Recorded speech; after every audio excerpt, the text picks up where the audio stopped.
विटा पोलीस ठाण्याच्या हद्दीतील राहुल जाधव व बादल पिरजादे टोळी 2 वर्षासाठी सांगली सातारा जिल्ह्यातून हद्दपार।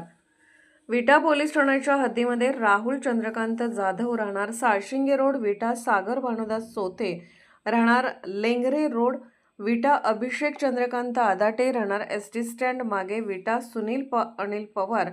राहणार लेंगरे तालुका खानापूर या टोळीविरुद्ध 2015 ते 2025 कालावधीत अनुसूचित जाती जमातीच्या इसमास पळवून नेऊन हत्याराने जबर दुखापत करणे, जातीवाचक शिवीगाळ करणे, जिवे मारण्याची धमकी देणे, बेकायदेशीर जमाव जमवून इतरांचा जीव धोक्यात आणणारी कृती करणे, सार्वजनिक मालमत्ता नुकसान करणे, घरावर दगडफेक करणे, मानसिक छळ करून आत्महत्येस प्रवृत्त करणे, हद्दपार कालावधीत हद्दपारीचा आदेश मोडणे, खंडणी मागणे, घातक हत्यार बाळगून धमकावणे, कट रचून खुनाचा प्रयत्न करणे असे शरीराविरुद्ध व मालमत्तेविरुद्ध गंभीर गुन्हे दाखल आहेत।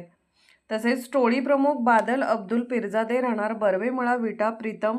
सदाशिव शिंदे राहणार पारे तालुका खानापूर या टोळीविरुद्ध 2025 सालात मोटरसायकल चोरी, मानवी आरोग्यास अपायकारक औषधी द्रव्ये विक्री करण्याच्या उद्देशाने जवळ बाळगणे असे गंभीर गुन्हे दाखल असल्याने नमूद सामनेवाले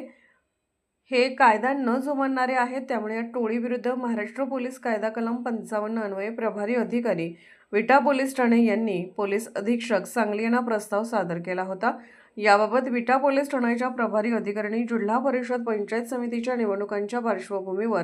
पोलीस अधीक्षक संदीप घुगे यांच्याकडे हद्दपारीचा प्रस्ताव पाठवण्यात आला होता। त्या अनुषंगाने पोलीस अधीक्षक संदीप घुगे यांनी वरील दोन्ही टोळीतील सर्वांना सांगली सातारा जिल्ह्यातून 2 वर्ष कालावधीकरिता हद्दपार करण्याचा आदेश दिला आहे।